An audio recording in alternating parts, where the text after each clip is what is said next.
It's always that awkward. Hello, everybody, and welcome to Vintage Rescue Squad. Happy Monday. It is great to have you guys here, along with my co-host Michael from The.Cult.Of.Vintage. And look who's down below me, little baby Jeff. Oh, I know. I finally got invited. She thinks that she didn't like me or something, but whatever. So we have Jeffrey from Real Nifty Vintage, and then right next to Jeffrey is Ann Eckhart. And let me just tell you that I have been watching Ann Eckhart on YouTube before mini little Ann, and because Ann can't figure out how to change her orientation. Ann is a little, because Ann can't figure out, but that's okay because we can still see her. But I love Ann Eckhart so much, and I know Jeffrey. We don't miss an Ann video. Well, Jeffrey doesn't love me; he tolerates me. No, so that's saying something with him. Well, I talk to you like every day. Jeffrey, look what I have on. Oh, and I'm also wearing my own merch too. Vintage. I don't have any merch. Yeah, you're a loser.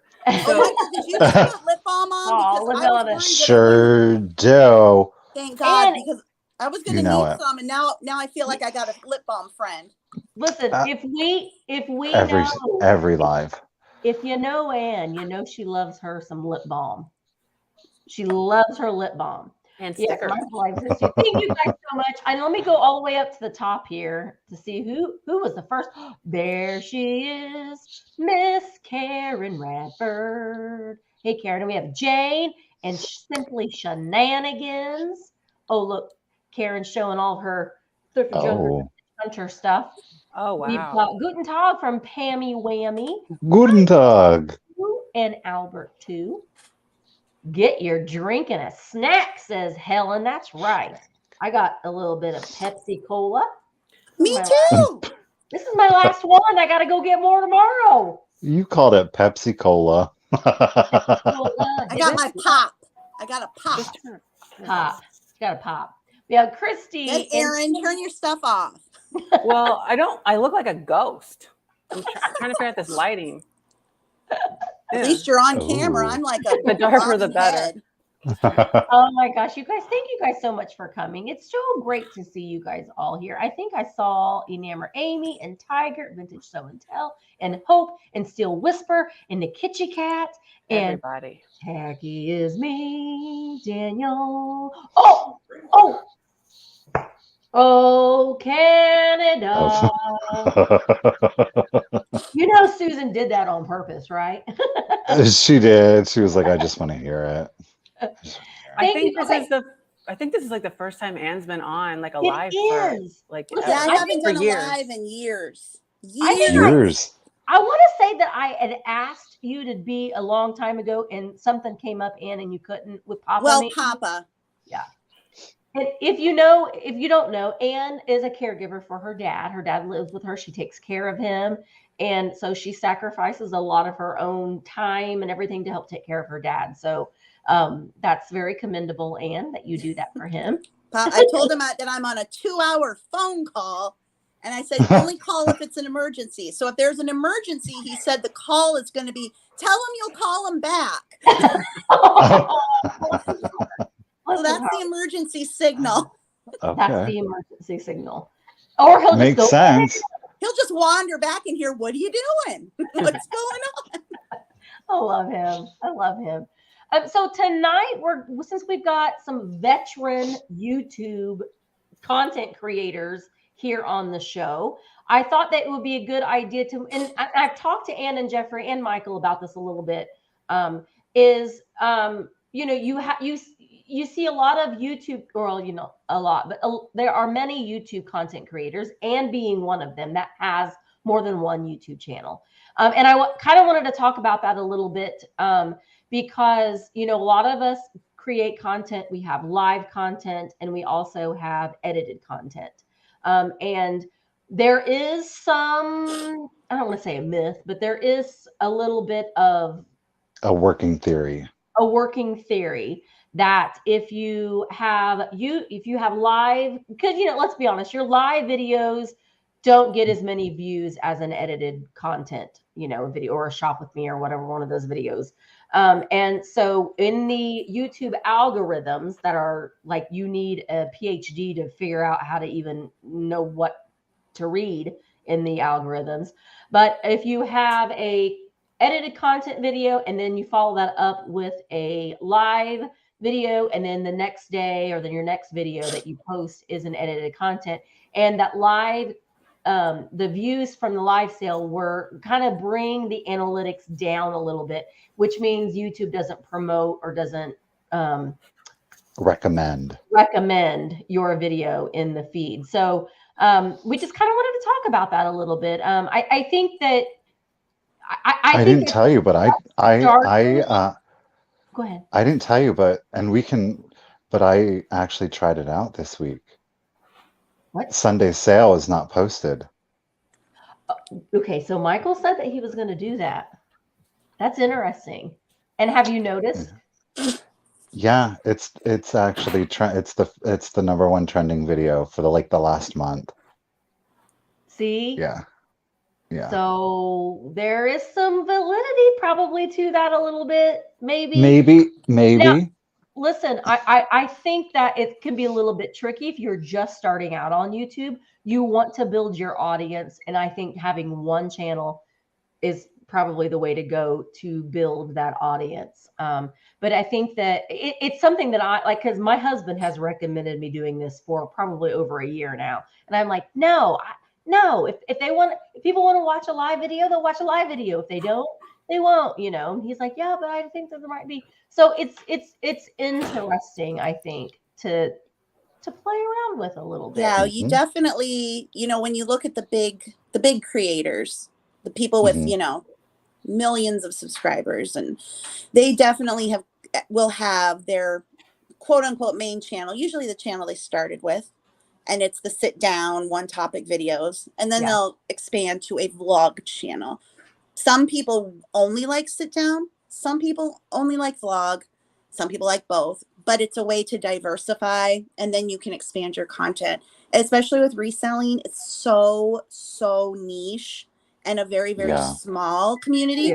It's great on the AdSense front, because the AdSense payouts can be super high compared to other, like the beauty community.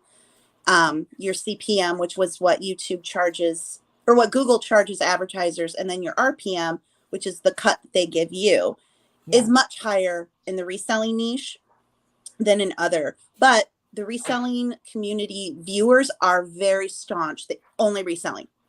You try to slip something else in there. Nope. Where's the reselling? I want to see you shop. I want to haul. I only want reselling. So that's when I started to branch out. If I want to do anything else, show my lunch. How dare I? Like, it needs to be on a different channel. And it works. It works. A lot of those people will watch a vlog, but you can definitely turn away the people who are only there for reselling. And I've had, if you're going to be showing this stuff, I'm not going to watch anymore because I'm only here for the reseling, which is annoying. Isn't that a nice comment? It is a nice comment. But if this is your part of your income, you kind of got to go with it. And I was telling Misty too, if you want to do the vlog, personal vlog stuff, have a vlog channel for that, and keep the reselling on your main. But how do you think, because Jeffrey, you had a video recently, it was a vlog style, but it was specific to reselling, but it did well for you, didn't it? Had a great title. I haven't looked at the analytics of it, because if you look really sad and like, oh, people love to click on those. My life has been ruined. Me. Click. So I can make that one.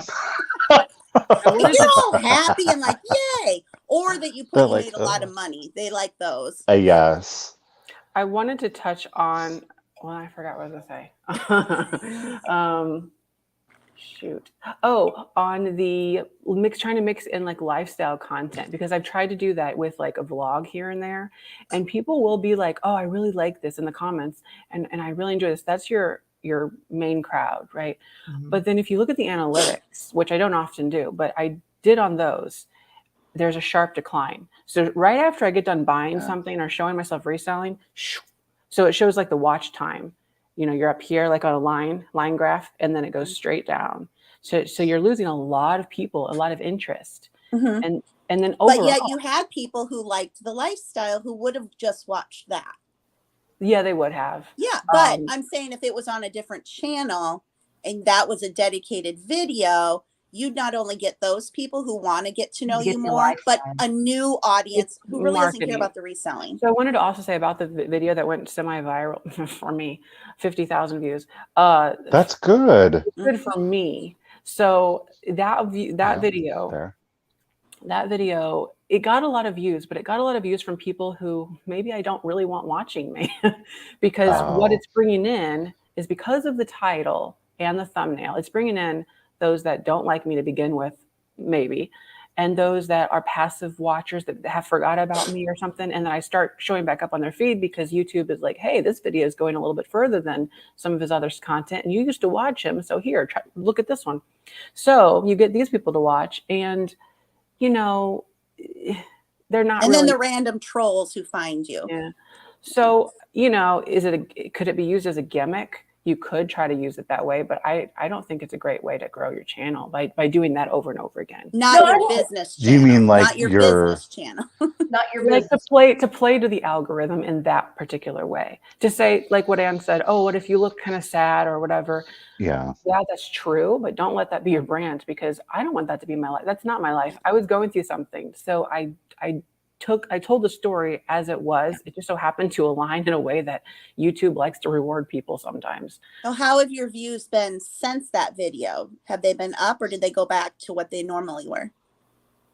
It's very hard to say. I don't think overall it has been that dramatic. I have been, I don't know, I'm really bad about looking at the analytics and keeping track of that crap. But it's like, I think I had like 15,000 and then 20,000 and for my view count. So like somewhere in there. My latest video from like a few days ago, I think it was around 9 or 10,000, which is not great. Well, for you. Well, not great for me, right? But that I would compare that to the previous ones. And I would also say that that particular reasoning was the camera, I would suspect, because I had auto stabilization turned off like a dope on my camera. At least you can find yours. And we're gonna have a training session. Just stabilization. No, I think that if you're just starting out, I think multiple channels can be very confusing for your audience. I think that once you're a little bit, you know, you've built up that audience. I do want to address Daniel's comment. Daniel is tacky as me, and I love him. Hello, Daniel. But I tried doing edited small videos every day, and my watch time went down because they were less time than my likes. I do want to say that it seems like YouTube is really, really liking the longer format videos. Yeah. My longer format videos usually do a lot better than like the short 10, 15-minute ones. You know, and that's just a minute. Oh, crap. Okay, I just had to close the window. And I wanted to counter that by saying that YouTube is also trying to introduce the YouTube Shorts, sort of playing off of TikTok and all of that. I always forget. Which the TikTok people are utilizing to great success, because they're bringing their audience over and they don't even have to make regular videos. They just put shorts up. And I want to say though, I don't know if that's a really good, viable long-term strategy. Yeah. I was watching. Go ahead. No, well, I was going to say, because shorts are monetized. Yeah. Do you know, I'm curious just because I've recently gotten monetized on Instagram, and it is pennies per 1,000 views. And you're like, okay. Why bother? Like, what? Like, is shorts like monetized like Instagram, or is it monetized more like regular YouTube? I don't know. But I've never done a short. I lost my monetization when my main account got hacked on Instagram. So I had to start over on Instagram. So I lost all my monetization and everything there. But I wasn't really doing much. But I know Misty and Jeffrey have been doing the reels. I want to say, but not, don't look at like the dollar you're going to get out of like that one short. I was watching this podcast where they were kind of touching on this, and they were seeing the value. They were seeing that it wasn't sort of focus your time on a short or a reel or something like that. You're not going to get much, many long-term viewers. They're not so much going to follow you around. They're just swiping, Right. and they don't value you as much as your like a YouTube video who watches you for hours and knows your personality. So I agree. That's a way more valuable viewer than the passive person that you may get a penny from. But yes, pennies add up, but that could go away. The ad revenue could go away. It's all dependent on the economy and advertisers. As far as Instagram goes, doing the reels and stuff, and you see a lot of people, and I know like my husband hates TikTok. He hates reels. He hates any of that stuff. But I think just having fun with it, like I created a reel today that was just fun. It's just fun. But I like that. Yeah. And Instagram is pushing the reels. Instagram wants to compete with TikTok. So that's what Instagram wants you to do. And I think what people need to realize though, too, is, I know that for the four of us here on the screen, this is what we do for a living. So this is how we pay our bills. This is how we support our families. And so, if Instagram's saying, well, we can monetize your reels and that extra $100 a month, I'm going to, sure. And the thing of it is, I'm making reels anyway to advertise my sales. Right. So it just makes sense to go ahead and I'm all for if it helps you on the back end, like it's going to promote what you're doing, do it. If it gets you a little bit, great, but think of it as advertising. Yeah, you're having fun doing it. I don't know. I just it's fun to do. And I think that in the big picture of everything, as long as you are still having fun doing what you're doing, it doesn't matter necessarily that you get, 50,000 views. And I've said this, the day that I stop creating content, I'll be done. And I'm known to abruptly stop things. Like I closed my shop on a whim and I was like, I don't want to do this anymore. And I didn't. I was done. So go ahead, Jeffrey. I know you're going. Well, I was just going to say, Sarah brought up that, the Instagram throttles their reel payments. And I had actually so Instagram recently reached out to me, well, with the robotic way they do. And they said, you can now make reels and make money on them. And I'm like, okay. So I did this, and they say you can make up to, I think, $1,500 in a month based on how much you put into it. But for 11 million views. Right. Yeah, you could get $15,000. Yeah, and they prioritize your earlier content. So I'm like, I put out, I think, 7 videos, and I was like, wow, the money keeps going up. It got to, I'll be transparent, $100. And then after that, nothing. Exact same, Jeffrey. And nothing. And I said, same. I said, well, I guess I'm done because I'm not getting paid for this. No, I don't. I wouldn't say that. Because listen, I've been doing the real. I'll take that $100 a month. I will, but I need an incentive every month. I think it's like the carrot, though, because you put out, because you see it, and that the exact same thing happened to me. I put out literally 90 seconds, a minute and a half of content, and you gave me $100. I'm like, I'm in. Yeah. And then all of a sudden, then you go down to the cents on the thousands. So I think every month they give you that initial carrot, and then you get amped about it, and then you're like, where's my money? Oh, there you go. Sarah said, once you get over 100, you get not a exact same. Yeah, exact same here, Sarah's saying. I make about $100 a month on my reels, and I'm putting out at one a day. Well, see, I was already doing reels sometimes for my previews for my sales, but I was going ahead and putting out like better, I don't want to say better quality, but I was just showing things that people would like to see anyway. So like short form content, but not just like, here's another advertisement necessarily. So see what I'm using. Oh, sorry, Jeffrey. That's basically my thought. I was going to say, when I'm like going to want a little video, it's to promote. So I'm either using it to promote a whatnot sale or my Etsy sticker shop. So what I do is I go to TikTok because I like that interface better and the music's better. So I make my TikTok with whatever it is I want to promote. Then I move that over to an Instagram reel. Then I go to Facebook and Facebook reel it. So I'm not thinking about the money. I'm just like, this is an easier way for me to promote. And then I can just put that same video in multiple places. Well, you know, on Instagram, to get the good music, you have to, if you're a business account, you just have to put your little thing that you're an entrepreneur, and then that unlocks all the good music. Oh, I wondered where it went.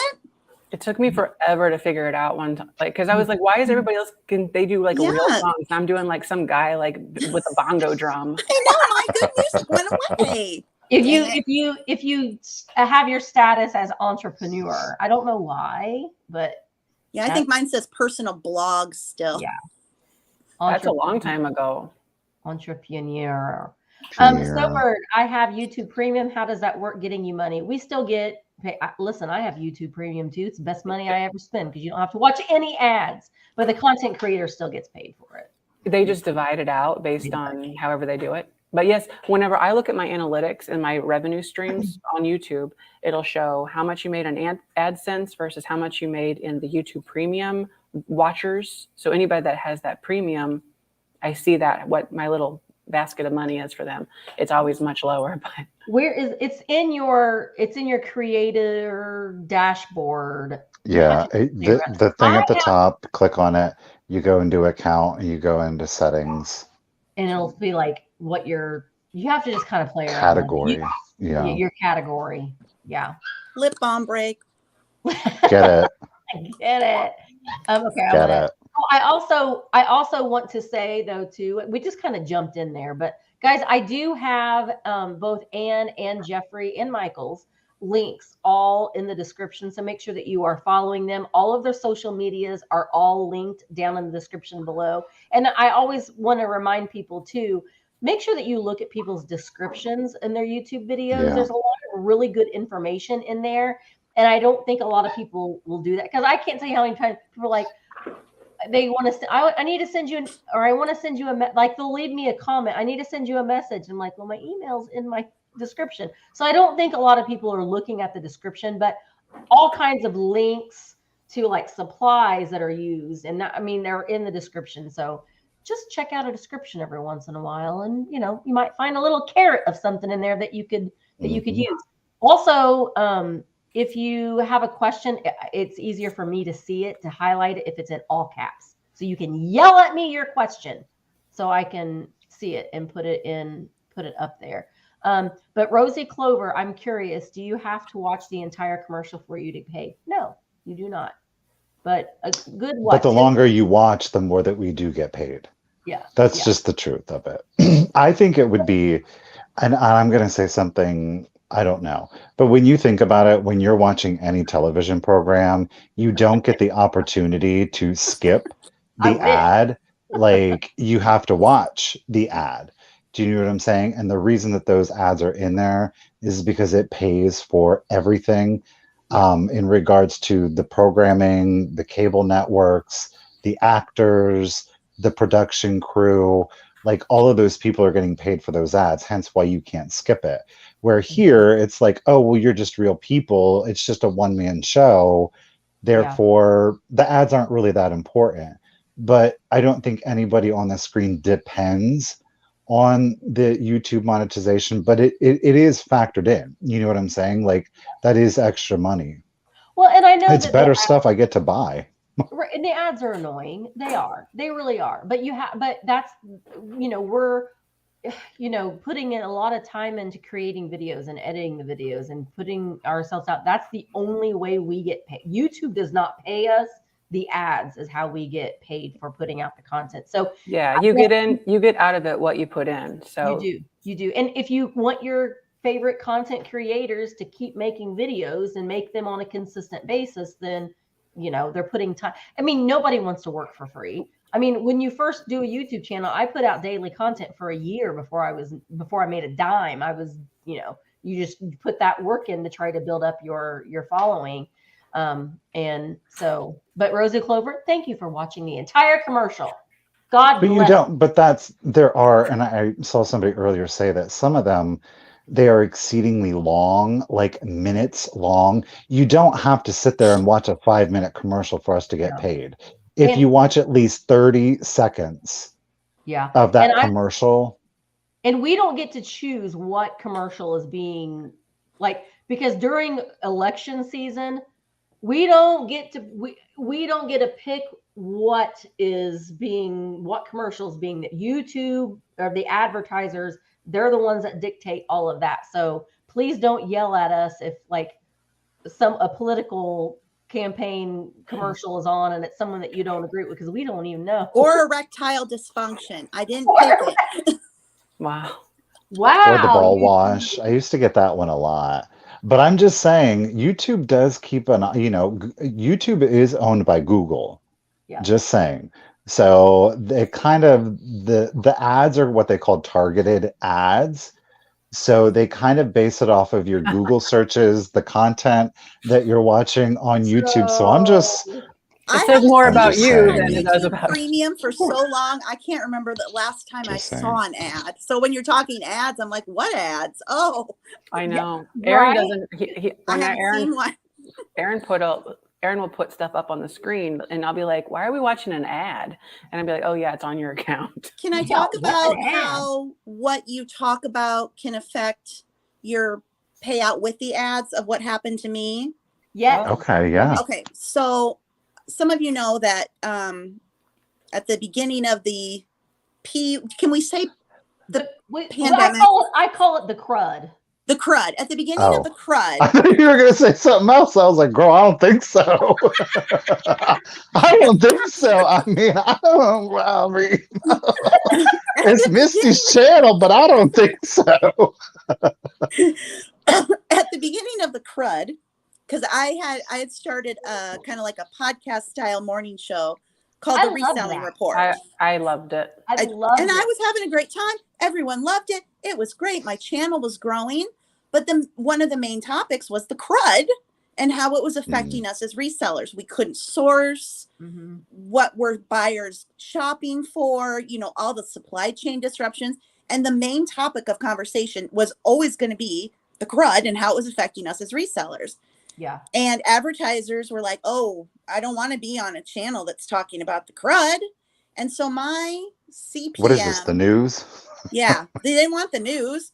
My CPM, which is what YouTube or Google charges advertisers, had been up to $40 for every 1,000 views. And my RPM, what I got, had been at $20 per 1,000 views. That's what my cut was. It had been kind of stable for that. The crud, all of a sudden I log into my YouTube one day and I noticed they'd taken $200 out of my account that had been there. They took it. Oh. And then I went in another day, they took $400. My my RPM went from $20 to 50 cents.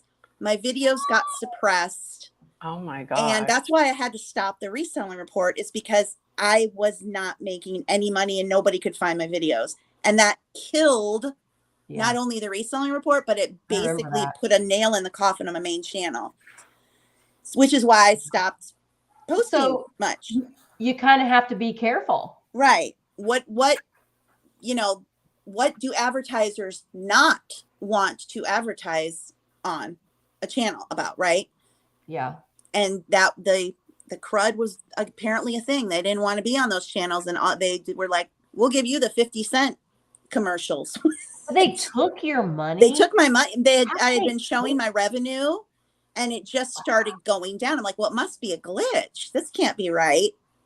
That's crazy. Wow. And so that is what killed the reselling report and my main channel. Pretty much, it's never recovered. Well, you could always start a podcast. I told Jeffrey we want to start a podcast called "We Don't Talk About Reselling." Yes. I have no idea what we talk about, but we will. No, we will. But I don't want this to turn into like a topic about Whatnot, but Michelle wants to know, I want to know if Whatnot has I don't think so. It has, I mean, I sell on Whatnot as well. I know Ann does too. And Michael has. Jeffrey's like, no, I'm not going to do it. But I don't see it. I think the recession has affected some inflation. Yeah. Inflation has affected it. I don't know what to really compare it to a whole lot, because I guess we can compare it to the lifetime of YouTube sales. But the biggest part of the YouTube, what are my words? YouTube live sales were very large when when everything was going on. Crud. The The crud. crud was all crusty because we were like trapped at home, right? And so you had all these people And the stimulus money. Yeah. And so you had all of that, right? And so you can compare that to now where, you know, you're not going to be at home so much, you're out in the world doing things. So Well, and I think that's with the live sales. If you're having a live sale, is you better make sure that you're finding really good things, desirable things that people are going to want to find. You know, just finding the everyday, ordinary things that anybody can find at any thrift store. People aren't What's the point? What's the point? Because they can go out and get it themselves for the most part. You know what I mean? And I think just being entertaining and having a good time and being positive and uplifting. And I think that all. But putting out content, consistent content, though, That's that not does just it's so important. It really truly is. And I know that a lot of people don't want to do it or they don't have time, and that's fine. To each their own. There's no right or wrong. There really truly isn't. You have to do what works best for you at the end of the day. As a small Absolutely. business, you always have to do whatever works best for you. What works for Misty might not work for me, may work for Jeffrey, might not work for Anne. So Yeah. everything is situational. But I really truly do think that you've got to give people something to identify with. And if the only thing that you're doing is selling to them, that's fine. That's, you know, there's nothing wrong with that. And some people just want Right. that. But a lot more people want to identify with not only the item, but the seller too. And it's part of the story then. It's part of the history of that item. So, And Are I'm gonna, you if you start doing vlogs at first, especially when you're just doing shop with me's and you're doing that kind of content and you start doing vlogs, at first they are not going to get the views. People aren't, because it's different. People are going to be like, what happened to the, oh, I want to, but then I have found at least once you start doing them a little bit more, people want to see more of them. And so they start to become a little bit more, people become a little bit more invested and they want to see a little bit more of, you know, you at your house or in your environment, your workspace and that kind of stuff. And they will start performing better the more that you do them, the more people invested. Stella. What's going on? look at Aaron running down the hall? personality. she's You do very have a choice. protective. You do have a choice if the ads can be skipped or not. That content creator can select that as part of their upload choices, I guess. Mine are Yes. I have them all on. Yes. I'm like, they're just all checked. Mid-roll ads. Mid-roll ads are the key. Here's where you Yep. make your money, is the mid-roll ads. What is your best advice for growing a new channel? Hi, Tina. I didn't notice that was you. Tina, not daily content, but consistent content. And I would say the same time. So if you're going to post one video a week, post that video on a Wednesday at 1 o'clock and not in the morning, but at 1 p.m. every single Wednesday. I would suggest doing at least 2 videos a week. And you know what else I would say is good camera work. So if you're, Yeah. well, it depends on what kind of videos you're talking about, but if you're going to be filming out in the wild, you need to have good, like steady and slow camera. You can't be going all around because people get whiplash and they're on the floor by the end of the video. They cannot. Was that you who comments on my videos that they're dizzy? No. Blurry. You know what? The That thing is that a gets me word. most is when they're blurry. If I can't see what you're looking at, what's the point? Yeah. Dizzy is one of my words that's in my rejected bin. So if someone types in dizzy, Really? it is I'm going to put that in because I get real I don't wanna tired. listen I to am it. not CNN people. You'd think you'd want to hear about it so you could fix it, though. I don't care. There isn't anything I can do about it. But that's the thing though. That's the thing. People like when we talk about like the hardcore fans or the people that are subscribers or viewers that are really engaged in Misty's content, it is a reflection of who Misty is. She's excited, right? She's not slow. She's focused, and then all of a sudden she sees something, and it's quite literally like it's an embodiment. You know what I mean? So, Anne, if you're going fat, it's an embodiment. It's a reflection of who you are. Some people really dig that, and they don't see it as dizzy because they're excited too, and they like the dynamic of it whipping around, and you know, and some people don't. I actually just don't even film that. I just don't even film things anymore because like I try to go to a estate sale and I'm trying to film and I'll get, well, I didn't see that thing or this. Well, I'm in a crowd, so I just don't even bother. Yeah, I'm a quitter. It's very difficult, and I think, and I like to use the analogy as if you're shopping with one hand tied behind your back. So imagine going shopping and you have one hand tied behind your back. You cannot use that. You have to pick up everything, open up books. You have to do everything with one hand because we have a camera in one hand. And then we have just this one hand because you get comments, oh, I can't believe you left those linens not folded. And I'm like, yeah, I didn't film myself folding the linens. Nobody wants to watch that. I did go back and film it when I could set my camera down and use two hands. Or why didn't you get that? It's worth so much. Well, you didn't see the big old crack in it. Yeah. So I just don't even. So I wanted to just iterate one more thing about like that. I was only basing the dizziness thing off of the video that I just put up and the why it's only at like 9 or 10,000 views. Because I had auto stabilization off. So the stabilization was off, which, you know, like so the camera is picking up some of the grunt work of my unsteady hand, but it's to the exact point that people are going to check out if they're like, oh, I can't, you know, physically, like vertigo problems. So that's the only thing. But they don't expect that from you. You know what I mean? They're like, wait a minute, something's off here with this video. So like if you can get the people that don't get seasick or nauseous to, yeah, I guess, but I'm just saying. I guess because I don't watch YouTube videos like this, they're just kind of on. Yeah. I always is like, oh, are people actually like glued to the screen? I guess I just don't even think about, I mean, I guess they are. I just don't watch YouTube like that. It's just on. Yeah. Also, I want to say though too, because I'm a little off my game. I feel like I've been like, I don't know, in a hole in a ditch somewhere. She's been on an island. I've been on an island. I do want to say that, you know, the four of us are on the screen, but please, if someone has a question and you have something to add to it, please do that in the comment section. We're all kind of in this chat together. So make sure that you are, you know, adding things and responding to people's questions if I don't get Cynthia, I want to say, if I say it's Czechoslovakia, it's because it says Czechoslovakia. Or when you say boho. Ew. Just say the word. Just say Bohemian. My God, it's not that much hard. Do I say boho? No, oh God, do you? I don't think do I you, do. Jeffrey? Okay. No, the pronunciation corrections. For instance, if it said like Japan, I'd be like, oh, it's Japan. I don't say, oh, it's Japanese. Like I just say it's because it says Japan. Like I don't know, it's just a short word. I've tried that. I don't like. It's more cumbersome for me. I had one too, and it was like a running joke because I was like, I'm gonna get a helmet and I'm gonna wear yeah, you're already trying to be kind of inconspicuous, and now you've got a headset on you. Like, the filming. Hey, look at my camera. Those people that go in with GoPros, I'm like, I couldn't even. Yeah, I'm just like with my camera like this. That's why, I mean, and Jeffrey makes fun of me all the time, but I use my phone for everything. I do too. Yeah.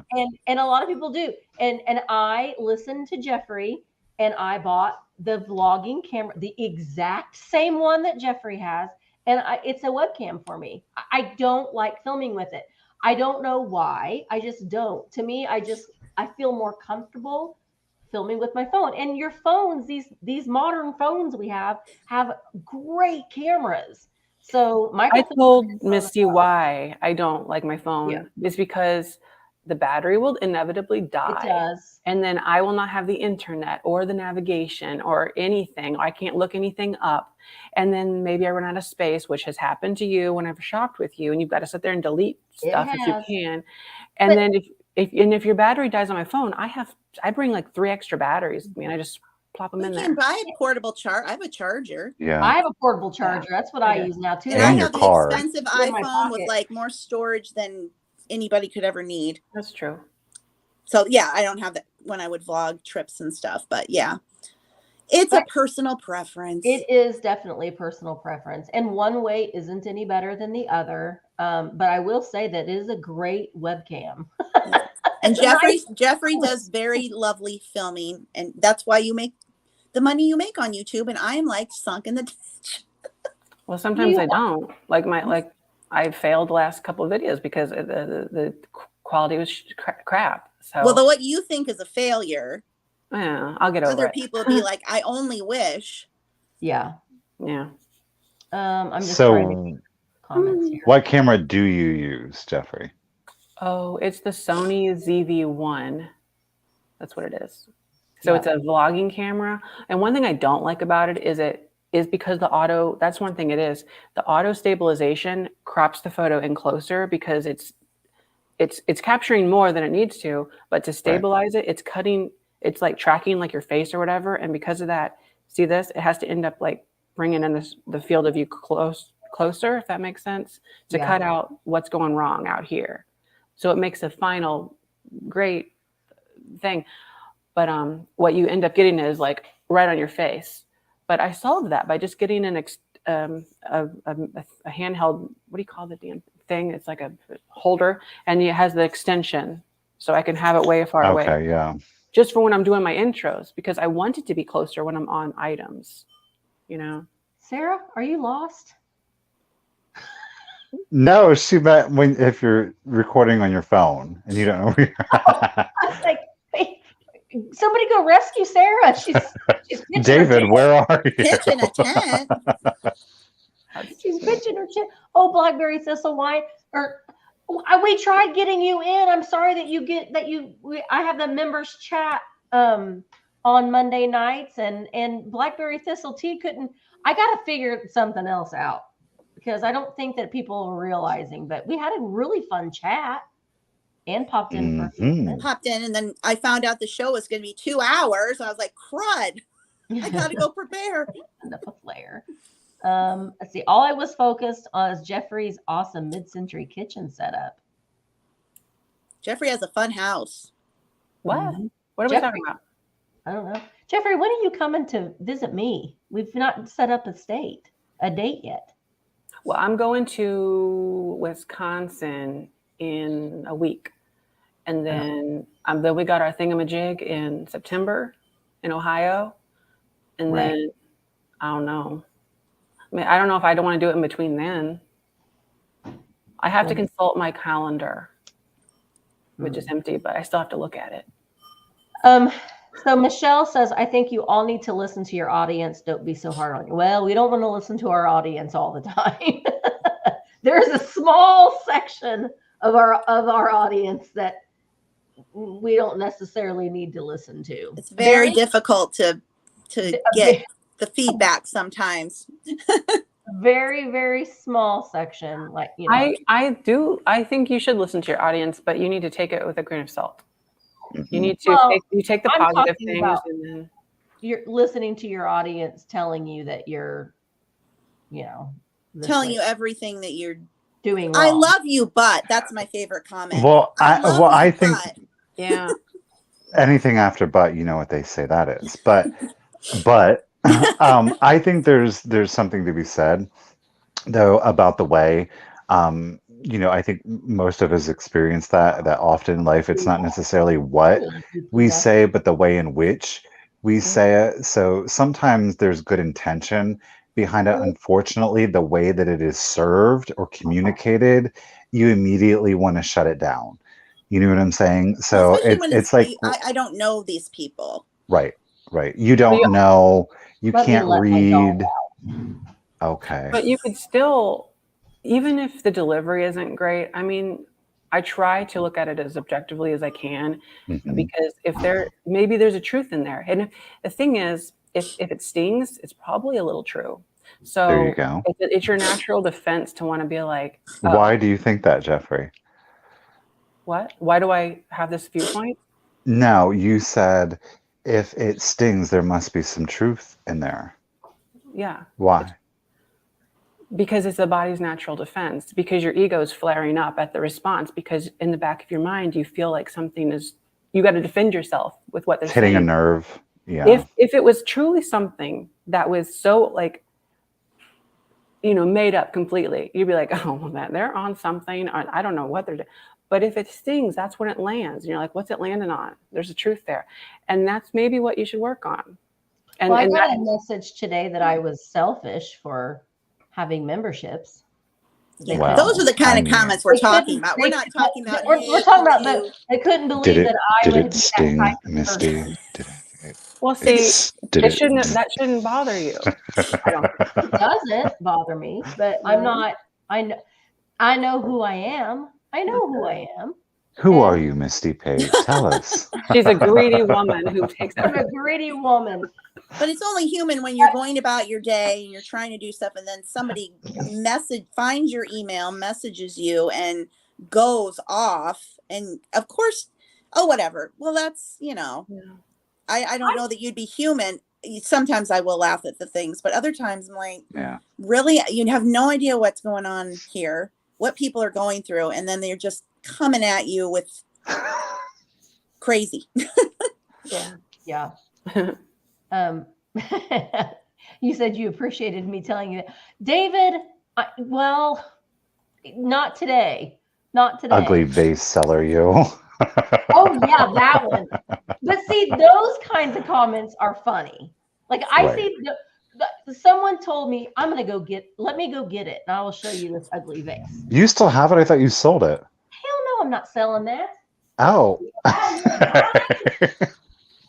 She wants to sell everything and live in a van except this ugly vase. Except this thing. Mm-hmm. I should say that the comments that are the ones that hurt are the personal. Somebody's saying something about your filming or your business, whatever. But when they come at you and criticize your personal life, they question your humanity, your integrity. Yeah. You're a terrible person. You're so, oh my gosh. Misty is not going to live in the van. That's beautiful. That's like that's a $500 vase if I ever saw one. Girl, sell it. That's the ugliest vase she's ever seen in her life. I got a buyer for that. I know exactly who would buy it. I love bittersweet so much. I know who would buy that. I know who would buy it right now. Barb would buy it. I know. I paid $120 for it, which is a great price.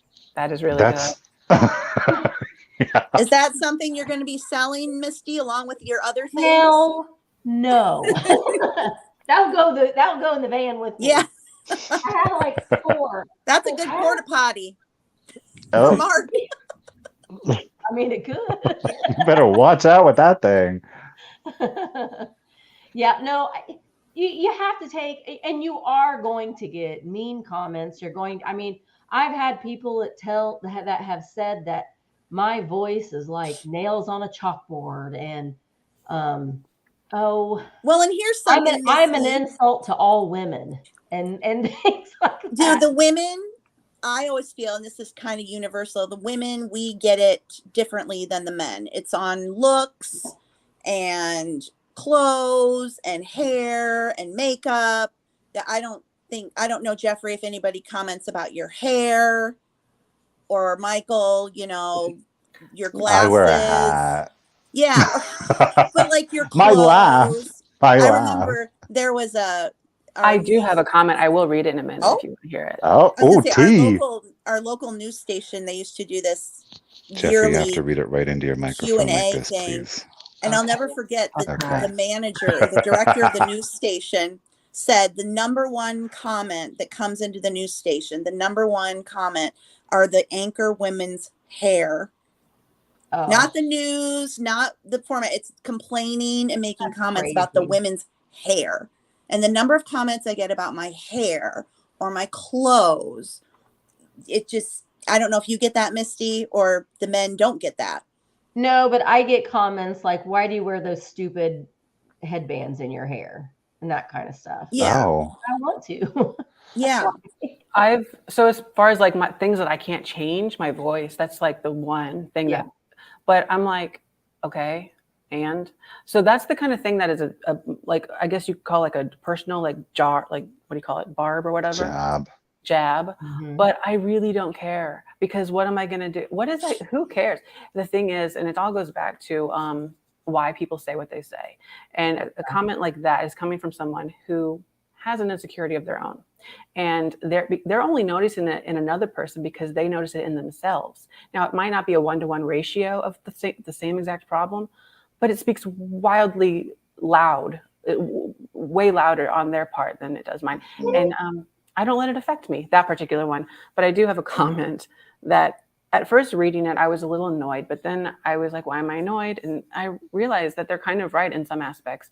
But here's just an example of one that I would get that would maybe ruffle my feathers a little bit. It says, it sounds like, so this is in response to the video I did where it said, my new business failed, what I've been doing. That one. And there was your viral video. Yeah, there was many that kind of plopped in, but whatever. This one, it sounds like you were going to buy and run an antique center with vendors. Just a guess. I think a problem was, as far as we can see, you do not sell on eBay. Big mistake. An eBay store will pay your rent and bills, probably. I also see you tend to buy basic kind of stuff to resell. Salt and pepper shakers, angel figurines, glass bluebirds, etc. Stuff that does not move fast and for high dollars. You also shop at antique centers, so you are paying more than you would at a flea market, garage sale, or estate sale. If you watch me, I go to all those places, but okay. I've seen you overpay many times because you had to have it. Not a great practice. All those trips add up. You keep buying all the same stuff over and over again. You need to branch out a little bit, but not having an eBay store is a big mistake. Wow, they had some time. Yeah.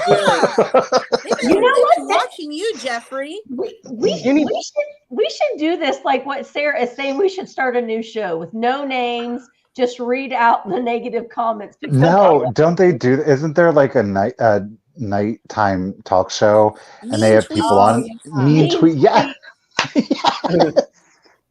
Mean YouTube comments. You want me to go on? Them. Yes, I would. You need not having an eBay store is a big mistake. It seemed like your store was never open to the public on a daily basis. Who was running it? If it was by appointment only thing, that's not a plus. People are put off by that because see, they're going on something now they're talking about why they feel no obligation to buy things. The whole thing is slightly uncomfortable they don't know what they're talking about. The middle part of that, you buy the same stuff. That was long. It was long, and it went on, and I didn't screenshot the rest of it, but it hurt a little bit. But you do for a living? What? It's like you want to say, what is it that you do for a living? So the part that I agree with, it does to me feel like I'm buying the same stuff over and again. I try to expand as much as I can. So that's the thing I took out of that. I'm just going to work harder in trying to find more things, but I can only find what I can find. I think what's annoying, not just this guy, but in general on that video, is people were reaching for, here's why you're failing. Like, did you watch the video? The video was, I'm not failing. This business venture that I was going into. They don't listen. No, they want to hear, they heard what they want to hear, which I said kind of earlier, when you're going to get people from all over that are just like, maybe they're like jealous, whatever the case may be. And so they want to, go down that road. They thought you were going to have like this miserable video and you were going to be on there whining and crying. And as they say, misery loves company. Yeah. They were looking for you. They were like, oh, he's not as miserable. So let's try to. The scary part let's bring him down a notch. You never know if it's another content creator that's just jumping on there and being a burner account with their burner account and making comments to make you feel bad, because that's happens. Nice. Isn't that nice? Nice yeah, the burner accounts. They're rampant. It's a lot. I can't even turn my camera horizontal. I don't even know how to make another account. Jeez, I don't know how they figure this stuff out. If I had a burner account, oh man, I'd be going to town. I have never had one. Right? I know, I would be. I'd be like, I got me a new hobby, y'all. Because they sure do. Even if I had one, I'd feel bad about doing it. Like, it doesn't matter who I am. I'm just like, I don't want to put that out there. Well, I don't think these people feel bad about things. So It's not a Yeah. problem. No. Yeah, my guilt would, I'd feel guilty, like even Googling how to make a burner account. I think, oh no, You know? I'm a bad person. The only time I wanted a burner account was The ads, people are gonna see the ads popping up. I just would like to have a life, like be able to go on YouTube and make comments on other channels, but like I don't want to show up as Real Nifty Vintage when I'm watching like stuff that has nothing to do with vintage. I don't know. It's just weird for Yeah. me because it's like business but personal. Well, that's why you have a second channel. Then you get another name. I should do like a personal vlog channel, but Yes. then I would never do it. I'm Forget here about to it. say that I think I'm going to do it. I'm going to give it a try. I don't know if I should have it be just, Thrifter Junker Vintage Hunter on my main channel and then Thrifter Junker Vintage Hunter live. Oh, you want to separate your live? You still only want to do reselling content? Yes. At this point, I am once I'm able to travel and live in my van with your vase. Yeah, with my vases. They're going with me. I'm not showing them. And how many Cupid dolls? Well, as many as can fit in the vases. If they can fit in the vase, it's okay. I think this van is like one of those motor coach things that like the NBA teams use. That's what Nifty's going to need. If I'm selling all of my possessions and we're selling our house, we're living in an RV, but we're a mobile home. But a Winnebago. Yeah, but I don't even remember what I was going to say. Oh, I want to start doing more travel vlogs. I really, that's something that I'm really, really, really wanting to do is go to a place and like do a little bit of the history about, but I want to find the places that there's some sort of weird, unusual history, not the history that you hear in the history books. I feel like you could do that on your channel now, though. I don't think so. But Laura Caldwell, she has kind of a thrifting video thing going on. Well, Misty wants to not do thrifty videos. She'd be just traveling and. But it's still the history of things. But she's not selling anything. It's not the history of things. Like I want to go to the Tunnelton Bridge. Aaron, make sure Aaron hears this. The Tunnelton Tunnel. Take him out. Yeah. The Tunnelton. He's gonna run in here real quick. The Tunnelton Tunnel. It's ghostly. Like I want to go and do that, do the whole like tunnel and talk about the history of the Tunnelton Tunnel. Not necessarily on. You want to be Adam the Woo female version. Yeah, I love Adam the Woo. You like Adam the Woo. Woo-hoo. Love Adam the Woo, and I love Days with Jordan the Lion. Those are two of my very, very favorites. And that's what I want to do. That's but with Stay Weird. That could be Stay Weird. That's your second channel. That's your travel channel. Write this down, Anne. Anne has a lot of good ideas. Anne has a lot of good ideas and too many. She was over there giving me ideas, and I'm like, oh, okay. Mm-hmm. Adam the Woo used to live by you, Jamie. I love Adam the Woo. You know, this Misty, you said you wanted to go to Disney World sometime. You just he lives down there now, but in Celebration. You hang out long enough, you'll see him and you'll just be like, woohoo. But is he the guy that got like banned or whatever? No. He's been in a band, but he started traveling the country in his van. Band. Yeah, well, he's in bands. No, he was not kicked off anywhere, Jeffrey. I thought that was the guy that got banned from the theme park. Oh, he did, but they let him back in. Okay. Wait, he got banned? He got banned from Disney World for going in the backstage areas. Yeah, there's video. He would record behind the scenes stuff that you're not. Yeah, and he got kicked out, but they let him back in eventually. But yeah, he was banned for a few years. Well. He ruined the magic for the children. World. What? He ruined the magic by showing behind the scenes. Oh, he was showing that Mickey was taking a break. Type of thing, and the corridors when you go in the back. I see what you're saying. Well, see, and I love James Dean, and I'm wanting to go up to Fairmount, Indiana, to do the whole James Dean thing, and I want to go. I want to do odd. I like James Dean thing isn't really odd, but like there's the biggest ball of twine. Yeah. Well, look at resellers, or people who started reselling content and then have other channels. So like Courtney, Common Tags. Yeah. She's a posh girl. Well, clothing. I think she's doing more on eBay now, but she's got her Common Tags reselling. Then she has City Girl Unplugged, which is her car camping channel. Totally different. And then she has the real estate channel now. That's a lot. Yeah. If anybody could do it, Misty could do it. You know, she's a workaholic, in my opinion. Mm-hmm. You are. I think you had a week off, and it was like the worst. I think. Oh, you thought she was going to die. Not working was worse than whatever you were going through. Yeah, because I talked to all 4 of these people, and I was just like, "There's 4 of us." 3. I hate it. She talked to herself. She did talk to herself a lot. Yeah, true. I'll sleep for a week.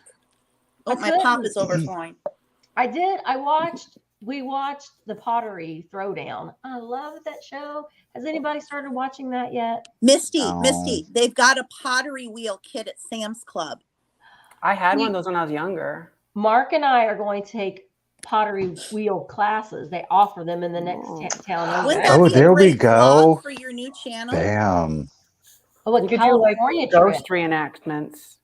No, I don't. I get a passport. I don't have a passport. Let's go to Canada. I don't want to do high elevation for a while. Michael did not do well up in the mountains. Did you get sick? I had to hold his hand. Well, my ears, like seriously, for a week after, my ears were clogged. Yeah, I have terrible altitude sickness. We'd go to Colorado every summer, and my nose would bleed the entire time. Oh. And I'd be sick to my stomach. Yeah. See, I thought out of all the people, out of all of us, that I would be the one that was being the ruining of everybody's time for being sick. And it didn't really affect me until we got to the very top of Pikes Peak.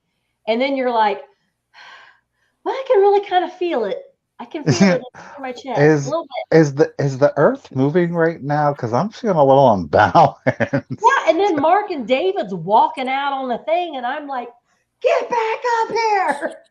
They're walking down get back behind the railing. And it amazes me that people are out there taking selfies, leaning back, with their children. Let's go climb out on this rock. That's what I thought. I was triggered. I was like, see, that's what I'm talking. Yeah, I was like, no, there's a rail there. But what's your next? You said you guys are all going to meet up in Ohio. Mm-hmm. Yeah. Do you want to come? Are you going to vlog it? Oh yeah. But Misty, what videos did you say weren't performing well? Your Colorado vlogs? I just did one vlog. I did one travel vlog where we went to Pikes Peak and we went to the North Pole. And it wasn't no reselling in it. No reselling in it. Okay, and that's the one that didn't do well. Yeah. That's the one that would have been better on another channel. It would have been better on the Big Weird World channel. But I think that's a really interesting thing, though, because to go back to that topic that we originally started talking about, where like the lives, or when we have, whether it's a live or whether we have content that is not in direct correlation to the brand, typically like reselling, is that if you do that too often, too many videos in a row, and then you try to get back on brand, like YouTube is like, nah, we're good. You know what I mean? Yeah. They're like, nice try. Yeah. Sometimes there just really isn't any rhyme or reason to it. There sometimes isn't, because sometimes, and it never fails as soon when you put, and I really loved that video. I edited that video when I was so sick, and it made me so happy. And then I was like, oh, I can't wait for people to see this video. It was so fun. We got to go to the North Pole, and BK got to meet Santa, and it was just, and then it just bombed. So you don't even know if it wasn't that people didn't want to watch it, but YouTube may have been like, well, this isn't her normal, so we're not even going to bother. There's I can't so tell many you how many variables. people said to me, they're like, oh, I don't even get your videos anymore. I didn't even never see them pop up because YouTube suppresses my videos. It's very hard to get them out. So that And could be Glowy, what happened. It wasn't anything you did, Misty. It was just the algorithm, that but needy YouTube algorithm. Glowy, that's exactly why I didn't. I actually had two additional videos. The Yeah. two additional videos that I had for Colorado were strictly, there was no buying in it at all. It was all like us just in Hanging the out. mountains, hanging out, going to Pikes Peak. We were in Estes Park. We went to the You Stanley Hotel. Like, do you do it was memberships all on of your that. channel? Do you have a membership on No, your channel?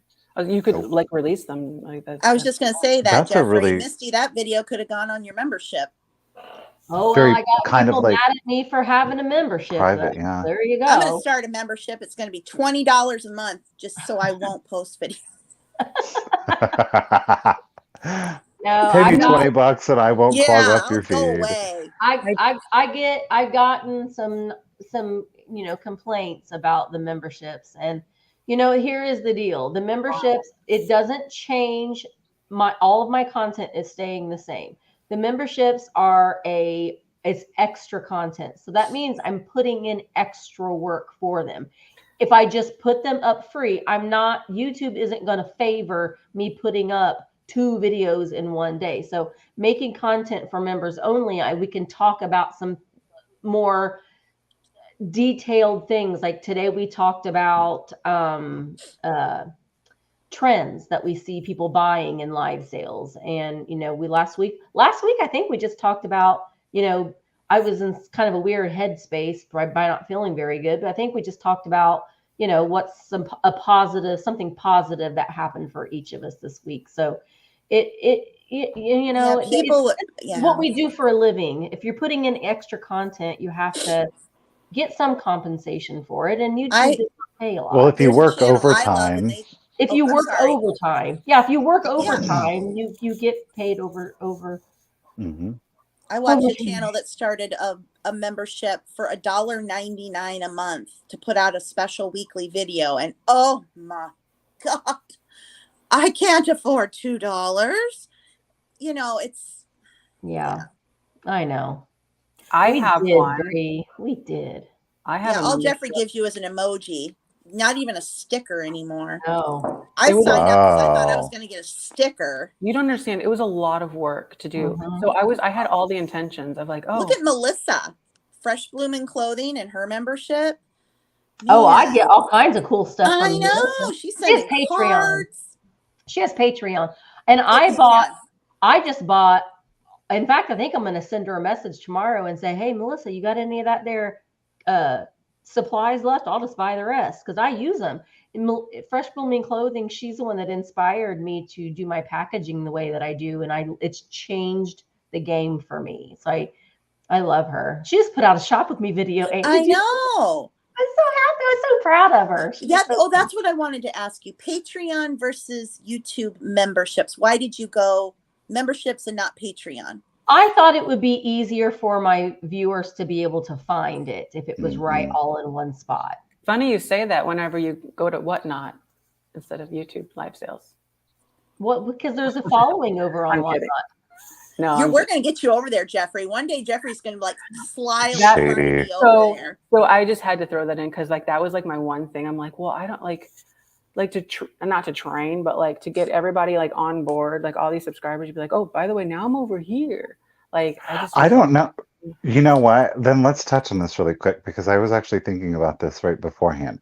And I haven't told anybody this, and this is where I'm starting to kind of like my head is really going with this. Mhm. Is that at the end of the day, if I'm going to have an extra sale a week, okay, and will being on Whatnot save me an extra 2 hours in regards to invoicing? Yes. Yes.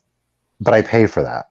Do you know what I'm You saying? pay for it. Mhm. And it's something that I already do.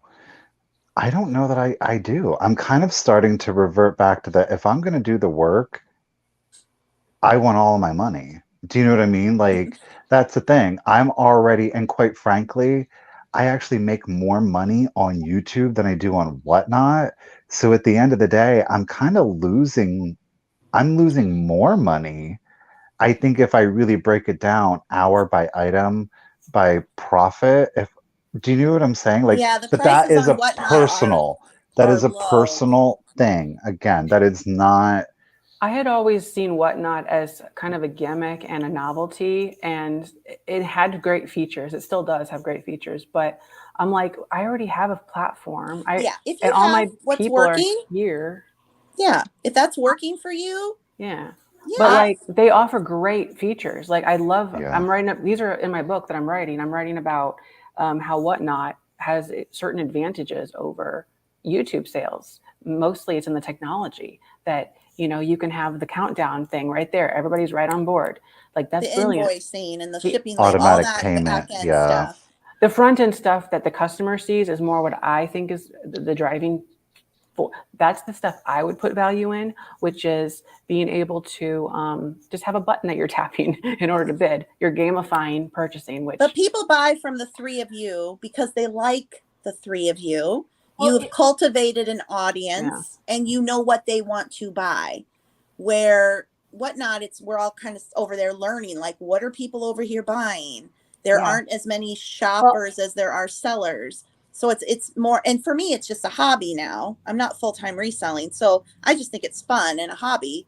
I do it because if I decide that I'm going to have a sale, because let's be honest, I have so much stuff because of my shop and my dad's stuff and everything. I could have a sale every day of the week and still have plenty of inventory. So one of the reasons why I do like the format, I do like it, but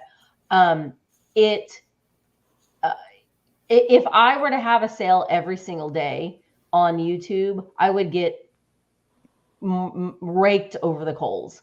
Like I would get so many people mad at me. Oh, she's having a sale again. I'm supposed to have a sale today. And I'm not seeing that over there on Whatnot. No, Whatnot's like, when's your next sale? Is just that's just all in your head though. That who cares? Because you're going to have a sale at that very specific hour, no matter what platform you're on. Yeah, but it's some other content creators get a little. But here's the thing.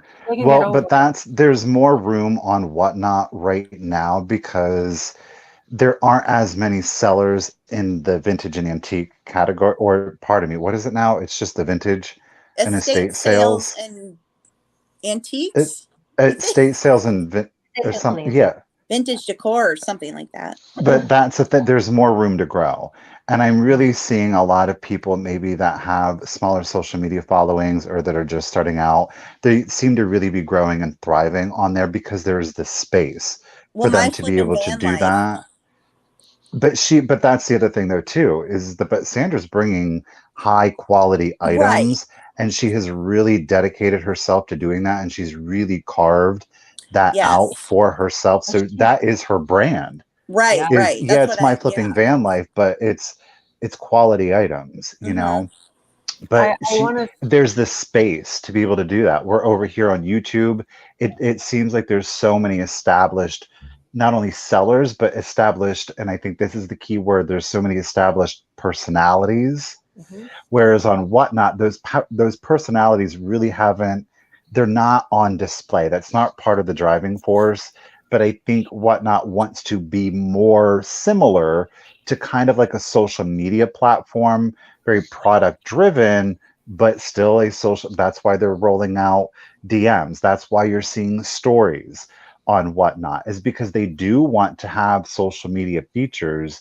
And I think that once you start to have the seller be more and more present, you're going to see those personalities begin to take up more space on that platform. But what's happening it'll grow it. Happen over there. Yes. It's only a matter of time. That's my argument, that it's not like this is the holy grail. It's just going to be, what do they say? What's that? Survival of the fittest, basically. Yeah. It's going to happen over there too. But I wanted to reiterate that my stance on Whatnot is directly from me only. There's a ton of benefits for everybody else to do it. But I'm like looking at it from like my side of things. I'm like, why do I want to give up 8% that I'm currently not paying? Why do I want to try to get all my current customers to go over there?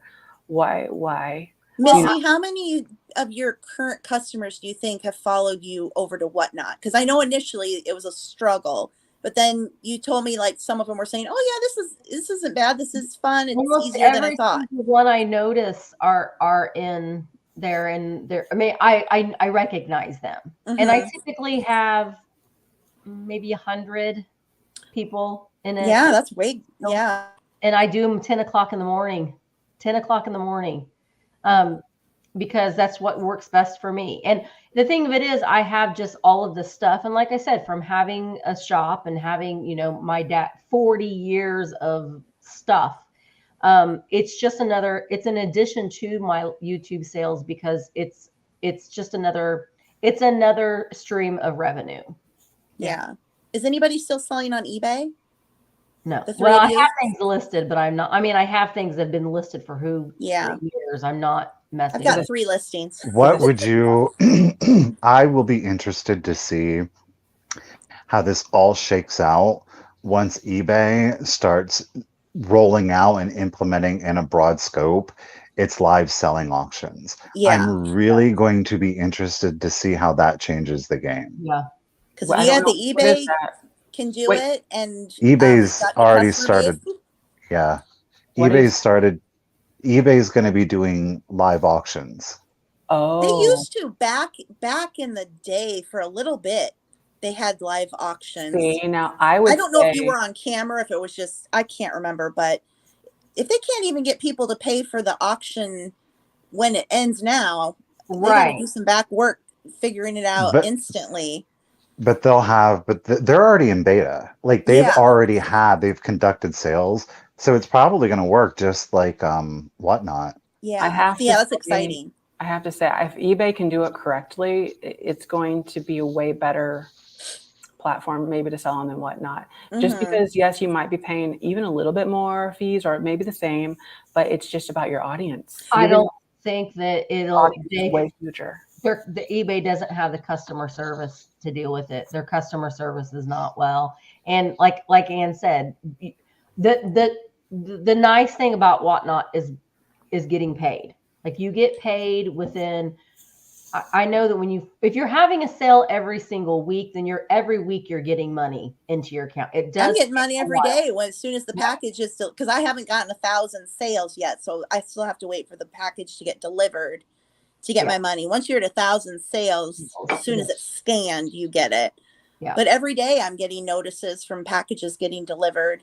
But does Whatnot offer any deals on the shipping over any other platform? Yes. Shippo.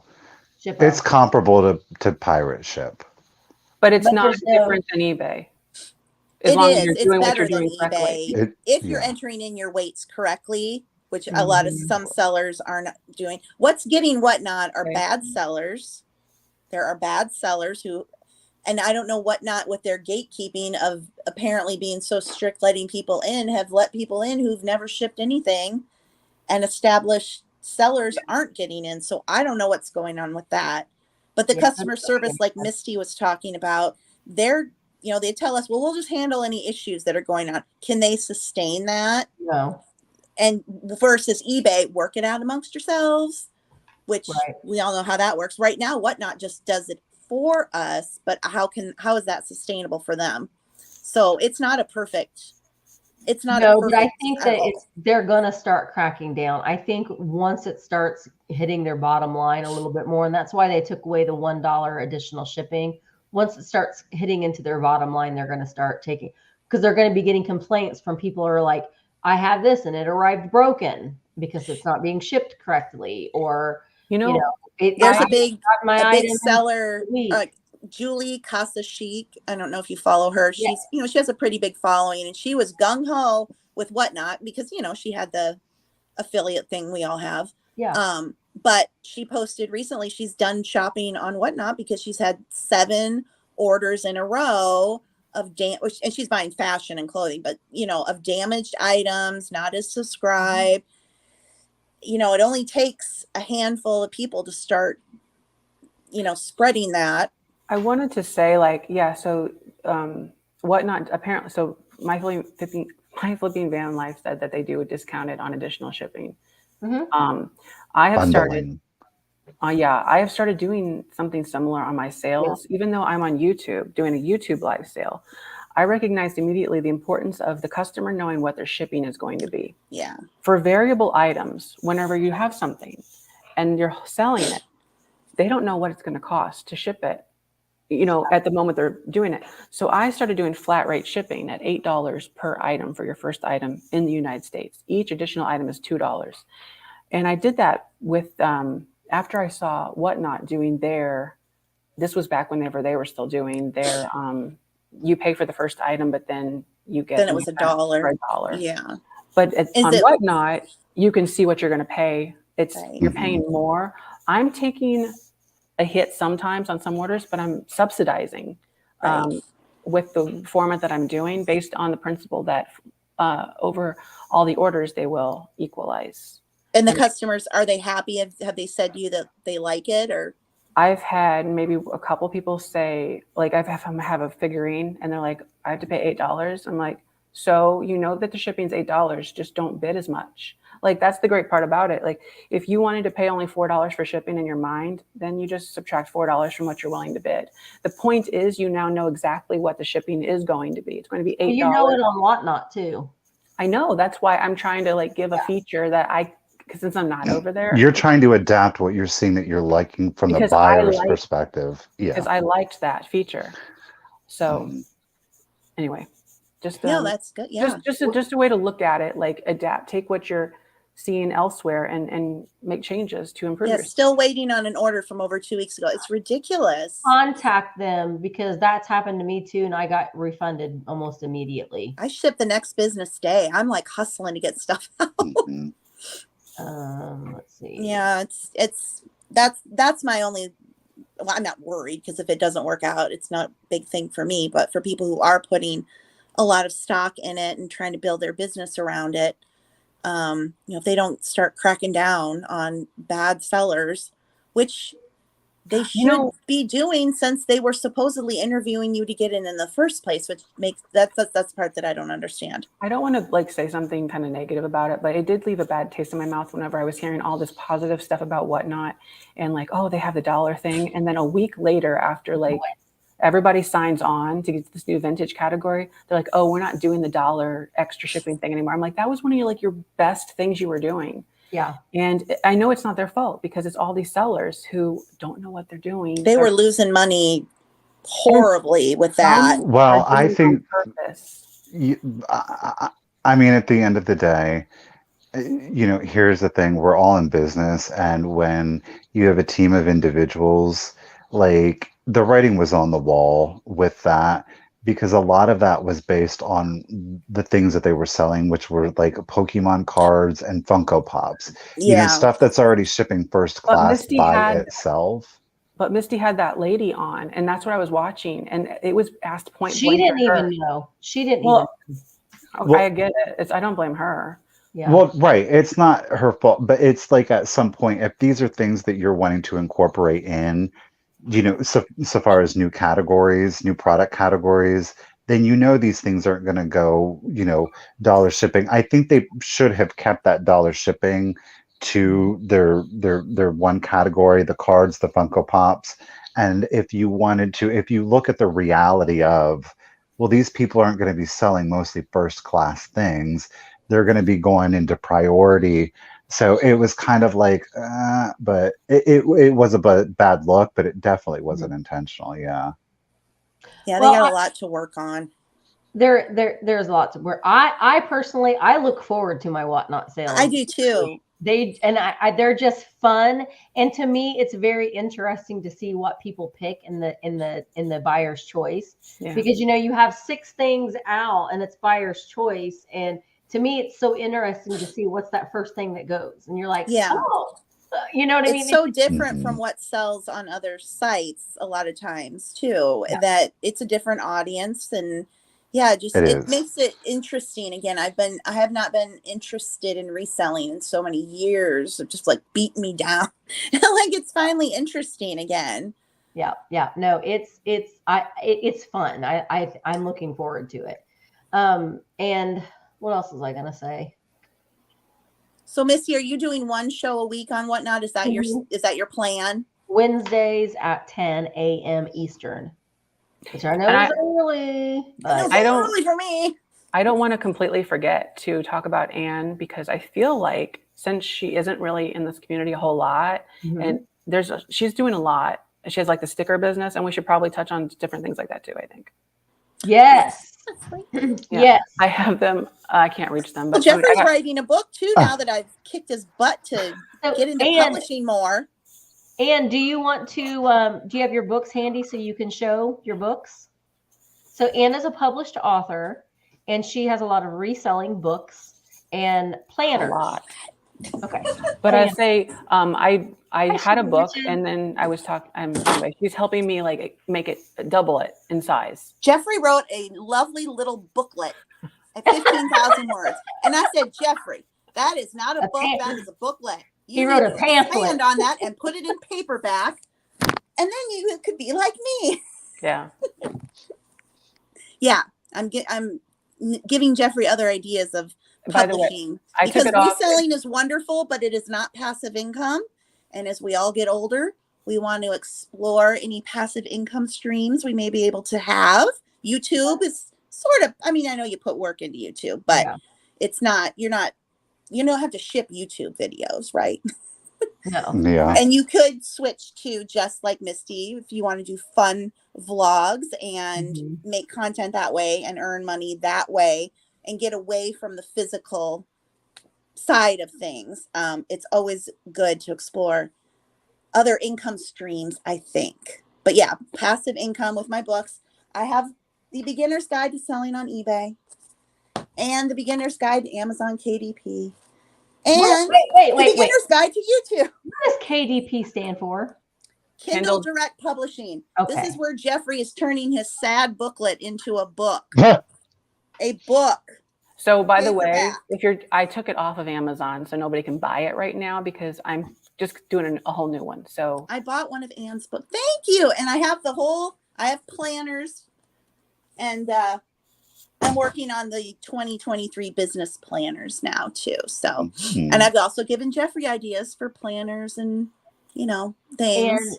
And also does stickers. And yes, I started an Etsy sticker shop just because I love stickers, and why not? Show them those Kewpie ones. Oh. Uh-oh. Kewpie, where did I put you? She has Kewpie Halloween stickers. I had them like legit right in front. Here they are. She has other stickers too that are Halloween. I had them the look cat. at it. Oh my gosh. Oh. It's a sticker and a magnet. Isn't it cute? I sent Misty one straight away. I think you're going to sell out of all of those. And today. I made these are all stickers and there's magnets. So there's magnets. It's like a very haunted mansion looking. It is. Oh, wow. And then I have the pumpkin because this reminded me of the die cuts. Yes. Yes. And I have this in holographic as well. I just got in the little Halloween gingerbread house. Gingy. You can get them all on our Etsy store. I'm just going to show every sticker in my store. We'll just do this fast. I think I have every single one of them. I know. But yeah, that's just another fun, because I don't full-time resell anymore. It's just a hobby for me now because I've cultivated other income streams. Is it linked? So I'm not. Linked. Oh, what is it linked?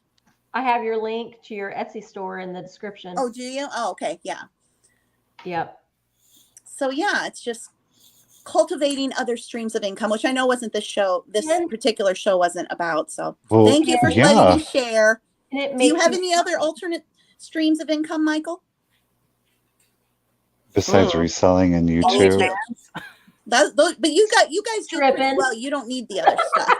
Just tripping. Is that what you said? I said stripping. Oh. And I said OnlyFans. OnlyFans. No, Michael is a DJ. He speaks in his microphone. You know what the top trending tag on Etsy currently is? OnlyFans. What are people buying on Etsy? OnlyFans, I don't know, but I'm tempted to put one in my sticker tag. I don't even know what OnlyFans is. Hi, Aaron. It's Stella. Adult content from your favorite social media personality. You would do well on there. Oh, I'm sure I would do great. You're always wanting to give people more of yourself. Oh, yeah. Notice Aaron came in when we started talking about OnlyFans, and he's like, "What's going on over here?" Yeah. Oh, maybe I could do like an ASMR OnlyFans. Yes. You need to do ASMR and reading like a Halloween book, but one that's copyright free. Like Copyright free. Yeah, that's the problem. That could make you go viral on TikTok. Charles Dickens. I don't on think the any TikTok. Charles Dickens is it copyright. You can do Charles Dickens. Is it? I don't think any of it's copyrighted. So? Just saying. I think it's like Thoughts what, and 70 years ideas. past the death or something. Well, it depends if somebody bought the copyright though to it. Yeah. So, like Disney lost the copyright to Winnie the Pooh. Disney still owns the right. Yeah, they still own the right to the image that Disney created of Winnie the Pooh. But anybody can now create a Winnie the Pooh. My I God. really I know those are extraordinarily difficult to film. Truth be told, like that is videos. Those things are madly time intensive, like on the back end. Like it's crazy. It's crazy. Yeah. I think any instructional type video is a little nerve wracking too, because you're going to have somebody out there in the peanut gallery too. It's going to tell you that you're wrong. Oh, I don't care about that. Like, duh. I don't care about it either. But they're gonna tell you. They're gonna tell you that. Misty and I are more sensitive to the comments, I think, than Jeffrey and Michael. care. I used to be. I've learned a lot since then. So yeah. I don't. Hardly anybody watches my videos anymore, so that stopped the negative. Listen, everybody that is in here, there are 517 people in here. Let me just tell you, watch Ann's video. You'll be hooked. You'll want to know what's going on with Papa and the pug. Did he get his caramel frappe? You linked my main channel. I post mostly on my vlog channel now, but because then I feel like I'm I linked all of the links that you gave me. I gave you my link tree. My little whatnot card. And I put all of your links on. Okay. Did you do my realniftyvintage.com one? Yeah, Jeffrey's selling tape. I don't know if I did. I gotta go buy some tape because he's offended I haven't bought any. When's that Halloween tape coming up, Jeffrey? Actually, it will arrive tomorrow, and I'll probably just sell it on my live sale because unless I can get it up on people want the the merch. Jeffrey talked about tape on his last show, and it was like flying out the door. Yes. And Misty Mountain Magic's going to go watch all of Ann's videos now. Oh, thank you. Yes. She's got great. I love it. And Ann is just, and I love it when she gets in the car. It's like my favorite thing. She gets in the car. She's like, rant. Oh, rant. I had one this morning after the estate sale I got out of. Rant. I was going to have a channel that was Rant, RANNT. I thought about doing that. Rant. There's so much to rant about. They're my favorite. They're my favorite. And she's getting ready to put out her blow mold, so we'll have some rants about the blow molds probably. I'm looking forward to Halloween, but not. I looked at those Christmas blow molds in the garage, and I thought, oh my God, do I have it in me this year? You do. To put them out. It's so many blow molds. A lot. You should do a video of. You need to introduce us to each of your blow molds. That'd be a long video. I got a lot of them. Yeah, before you put them out, you're just like, okay, so here is. You should do a blow mold collection video. That's maybe. I don't know which channel that would go on because YouTube wouldn't like the analytics. So Ann is out of Iowa. Is where Iowa. IOWA. Yeah, we're Michael, where are you? If I could ask. Pennsylvania. Yeah. Is that considered the Midwest? No. No. Not really. Well, Misty's down in Indiana, and isn't that I'm in the Midwest. Yeah. And Jeffrey's South Illinois. He's Midwest. Right? Midwest. I think once you get past Ohio, You're Eastern. you know. I have never Yeah. been past Ohio. Really? I've only been Yeah. past Ohio. Well, in Ohio at the airport. I've never driven past Illinois. never Where's there an been- airport in the like Kentucky, Toledo? Ohio border? Cincinnati, Kentucky. Oh, I think yeah. it's in Kentucky. I don't really mess with Ohio like that. Maybe. Not that much. This was a long time ago. You're getting ready to go to Ohio, though. Yeah. What are you guys going to do in Ohio? Well, he was there last year. Right. Buy stuff.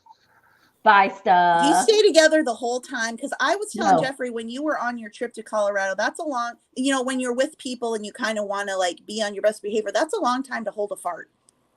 To like hang out with everybody. You just go to the other corner of the thrift store. But I was trying to tell her, I'm like, I don't think we like. Is that why you kept disappearing? Is that now we know? I had to go far. I don't think we're that censored though around. I mean, to an extent, yes, but not that. It's Well, not like do you fart in front of Aaron? no. Oh my God, this conversation got real. Ellie. And you are welcome back to Vintage Rescue Squad any day. Jeffrey, welcome back. Because I'm single, so I don't have this problem. But I hear from my friends, you know, like their husband comes in, they're taking a bath, and their husband goes to the bathroom when they're in the bath, and I'm like, you know, I'm fascinated by what's going on in people's houses in the bathrooms. Oh, That's interesting, Ann. Didn't know that about you. I know. But anyway, what else are you going to be doing in Ohio? Well, Ellie A, are you still planning a community meetup? So I have been in discussions with the social media and the, what did I call her? The social media account. Yeah, they are wanting us to do a meetup at the extravaganza. I don't know, a meet and greet at the extravaganza in Ohio. I'm not sure the details yet, but we've been in contact back and forth, and so. So can you explain what is what it's a convention? It's a big flea market. Oh, okay. It's one of the largest flea markets in the country. But like a high-end one. It's not like not like a nice flea market mall antique. Yeah. They're like it's like vendors from antique malls. They just come out and they set up in like open spaces and enclosed spaces. I mean, like George is a vendor. Do you know what I'm saying? Like that's what you're looking at. Like it's not like. So it's a big event on its own. Jimmy Bob come out and he took the stuff up out the basement and threw it out there on the yard. It ain't that. Oh, there's Rebel some of that. Junk. Jeffrey's Antiques in Ohio. Where's it at? Not that Jeffrey. But yeah, where's it at? We're going to be going to the heart of Ohio for sure. And I have that map, remember? Yes. Don't say what map, but I have I won't. So how many of you are going as a group? 10. There's a damn mosquito. Are you going to sell there? Just going to No. Oh no, we're not selling there. George is though. George is selling it. Yeah, Amy is right. It is. They do charge you $15 per person to get in. So it's not. It's a good flea market. It's the best one. I've been to a lot, and it's one of the best ever. Sugar Britches, are you going to come? I hope so. Yeah, Kristen, we were there last year as well. Yeah.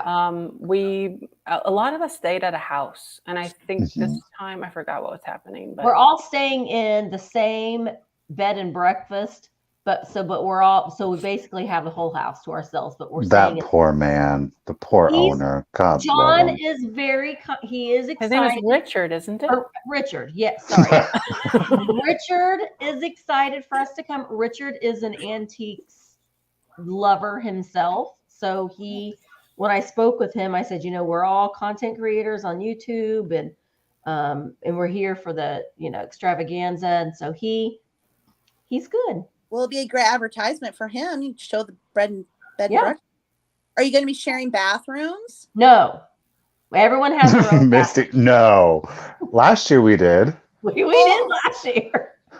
we made it work. Yeah. We did. There was never, yeah. I don't share bathrooms. Yeah. So it's gonna be She's fun. too worried about the comment. We're very worried about the bathroom situations. She's Where do you go to the sensitive to the bathroom when you're at the comment. flea market? Because I wouldn't do porta potties.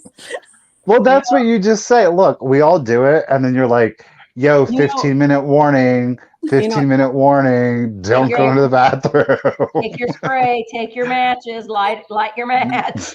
I'd have to hold it all week.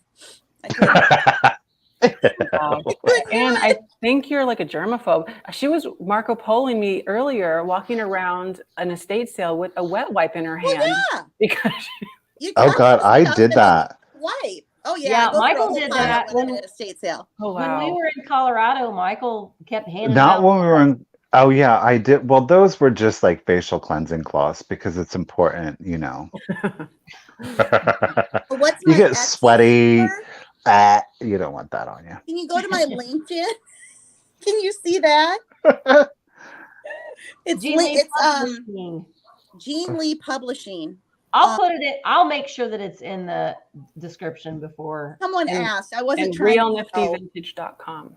Yeah, Jean Real Lee- Nifty Vintage is where you get the tape. Yeah. The extravaganza is in September. Yes, it is. I know that Michael and I are going to be fighting our way to that ephemera booth. I know where it's at too. I know exactly where that ephemera. I booth have it. If he's in the same place, I know He exactly is. where it's at. He's in the same place. Okay. But that was the one where like everything was what $1, but like if you made a huge pile, it was like cheaper. Yeah. Well, cheaper. not really. He still wanted $1 for it, but we basically. I got a good deal, and then Barb asked Yeah. behind me, and she was like, "Well, how much for mine?" And then he started to count and I'm like, "That's funny because he didn't Count mine either. He must have liked He it. started to, and I was like, "Oh no, I just want a price for the whole thing." Right. Yeah. Oh, Like no. how much for this whole box? Yeah. How much for everything? You can go home. Goodbye. And that's the thing. I like to go on the first day. We should buy an entire person's booth. That'd be. I was great. about to say, between the three of us, we could probably have bought him out. Yeah. Probably. Let's just buy the whole. Let's just buy the whole extravaganza. Okay. That'd be a great video. And then We and bought then out resell it all. We bought an entire field of antique. All right, then you're going to go thrifting in other places when you're there, or just that? Yeah. And a couple antique malls, I think. Couple antique malls, and then there's a couple thrift stores. The thrift stores in Ohio are just as bad as they are in India. And they're Is going to there a be so bins? Is there an picky. outlet? We may not even go to the thrift stores. There's that Michael- antique store. The Heart of Ohio. Yeah. Yeah. No, Michael does not like the bins. I know that's why Oh. that might be a funny video. I went to the No. bins one time, and I have a video on that like a couple of years ago, and people were like basically kicked me out because they were like, you can't be filming in here. And I'm like, Yeah. I got freaked out. I'm like, Bins are, really? like, real strict. Well, this was some random guy too. Like I shouldn't even have cared. Oh, he probably had a warrant out for his arrest. That's it. Buy a booth, go buy other people out, and then move it to your own Well, booth and market it. No, just tell them to leave, and then you don't have to move it. We've talked about in the past about each of us getting a booth and selling, but then we can't really enjoy it. So we'll just help George. We'll just help George in his booth. Yep. You can't really enjoy We it. could buy George out.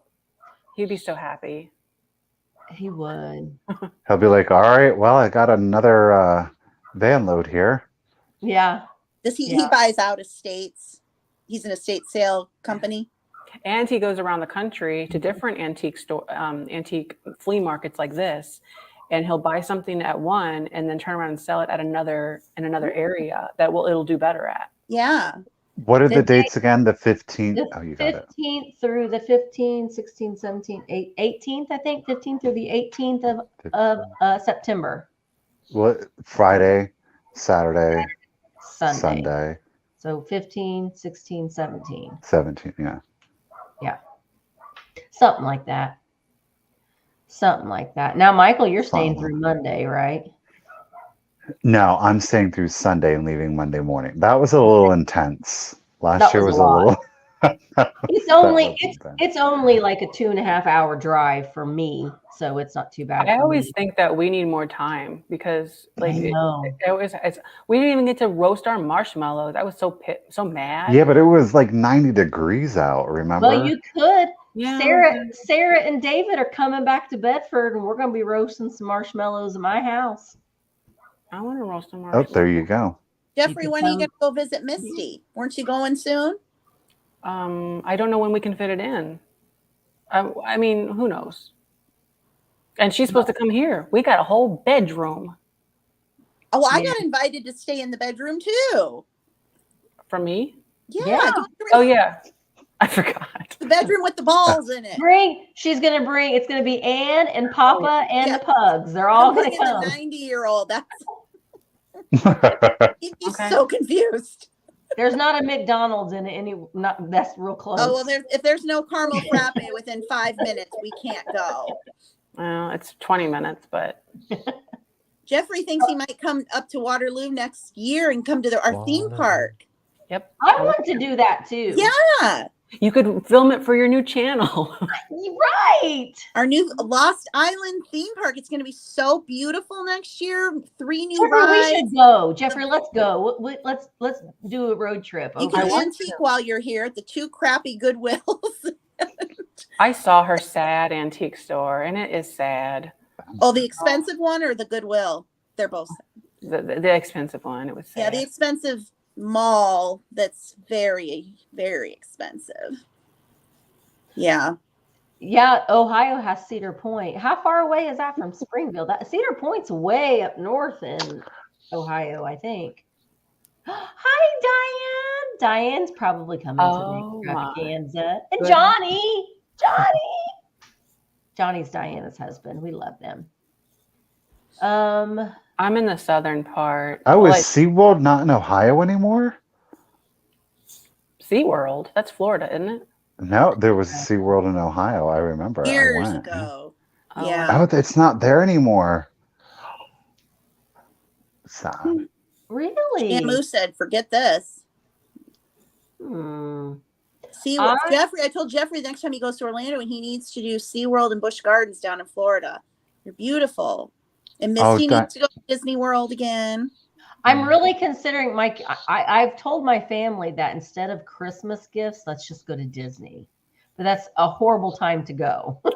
or Universal. I kind of like Universal more. Jaden wants to go to Universal. I honestly Disney's insane right now with the crowds. Yeah. Universal is really nice and it's walkable. It's not too over the top, and you can get both parks pretty much done in one day. And I think the rides are just better. Yeah. I mean, yeah. Well, they have more rides. Yeah. Where Disney's more themed. You got to do a lot. No, you guys, there was a SeaWorld in Ohio. It's true. Believe it or not, there was a SeaWorld that was in Ohio. Random, but true. How could they have been open all year? I want to go to Disney. Who, SeaWorld? Yeah, in Ohio. I don't think they were. Yeah, that's Jamie said. I'm like, did Shamu get on plane?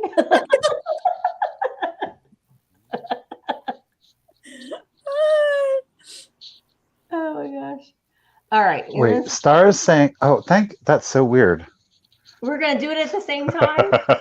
No, I was going to read it because I was like, that's interesting. And then you highlighted it. Oh, Star saying, I don't. No, read it in your microphone, Michael. Oh, gosh. Star Lacey is saying, I don't know why anybody that, wait, hold on. I don't know anybody that chose a channel for the, okay. I don't know anybody that chose a channel for the products as much as for the personality. Look at our fascination with reality shows. True. I agree, Star. I agree with that as well.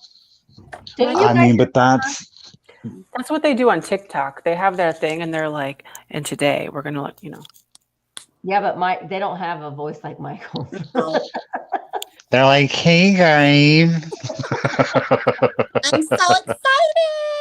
Oh, my God. You guys, let me tell you what happened today. I was at Starbucks, and the barista, they did not give me enough soy. and my drink. And I was like, I need to speak to your manager. But then like this boomer in front of me, I'm like, oh my God. Oh my gosh, your viewers are coming over to my Etsy shop. There's someone said they saw me on the show. Thank Aw. you. Little Cupid gal is selling out quick. I knew she would. But you know what? I think Star has a really interesting point. And I think that it's very true. And I think that it is in some ways a very sad reality. Is that and again, I think it goes back to, the kind of content or entertainment that you're looking for in life. There are thousands of different content creators out there, and you have different personalities that, of course, exist within each niche of the YouTube sphere. And it runs the gamut. So there's something out there for everybody. You know what I think would be Yeah. interesting is if we did a reseller reality show. Do you remember the MTV show, The Real World, when Yeah. everybody's stuck in a house to live together? And that would be fun. Do you remember what was Puck? Remember Puck? Puck. I didn't. I hated him.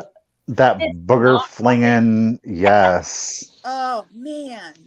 But that would be Now fun. Rachel and Sean are married and on like Fox. Are they still married? Yeah, they're still married. They got 9 kids. Really? He's just been popping them out. Oh, yeah. wow. Don't y'all remember LA? No, they started doing reunions. They did New York and then they did LA. Yes. Did you know that? I wonder, I bet the San Francisco people, I don't know if they get back together. Oh, Puck. Now they have like a Real World every month. It's something else. Do you Yeah. remember Eric Nice? Yes. Oh, from New York. Yeah. Jeffrey's like, what are we talking about? They're talking about This is before Jeffrey's time. He's so young. But no, and I think it would be like, I think it would be, okay, because there was the Real World and there was Road Rules, okay? So why don't we have a combination of the two for resellers? We are in an RV, we're living together, and we're driving across the country, and we are thrifting, and I would do it. What's the competition goal of it? Because they all them people in one are all them people. Look, girl, we are not 20 years old anymore. You want to stick like 6 40-year-olds in an RV and drive We'd all be asleep by 10. Okay. It's 9:30. Time to go to bed. There's a reality show. There's this woman in Indiana, and she says that she wants to sell everything and buy an RV with her husband and travel. There's a reality show that somebody could put on YouTube. Yes. That's what I need. I need that to happen. I would like to just call and I've talked to Dad a little bit about it, but I would just like to call my auction house, and they're going to come and take it, and then I have an auction. And if I do that, that will be my pop-up. An auction. Yeah, and you don't have to run it. Yeah. Yeah. Now, and then you could just film it. You could film the whole event. And that would mean no more. What would be your reselling content? content? I want to get a ping pong table and would you stop doing reselling content then? I'm not selling everything. I'm just selling the stuff that I don't want to sell. The stuff that I have, the stuff that's in the back, like Jeffrey knows, I have a little shelf in the back. That's where I keep all my reselling stuff.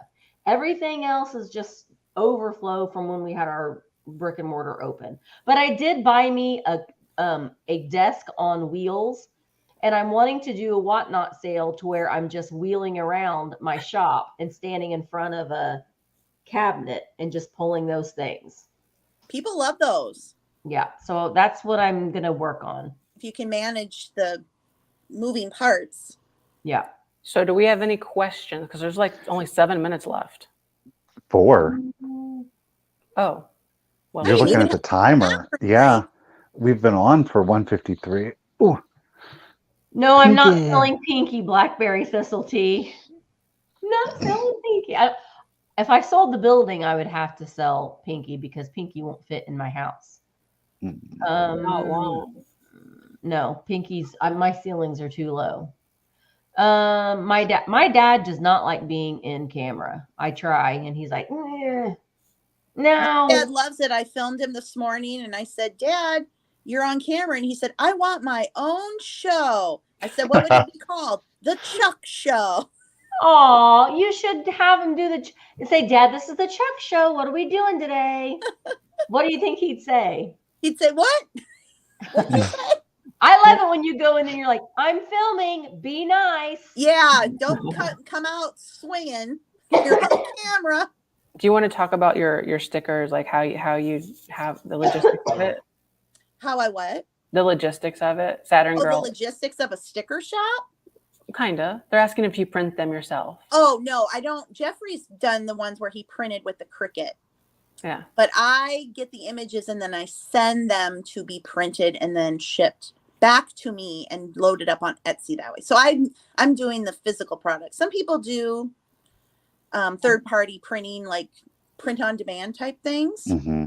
But yeah, that'd be less hands off, I guess. But sometimes it's fun to get into it and be part of the physical doing the thing. So I like having things to sell. I like to sell things, but I don't want. And for Anne, I mean, because a lot of what she does on a daily basis is writing, which is kind of just like in your head stuff and not physical. So for her, it's kind of fun to have that physical thing too. Yeah. Mm-hmm.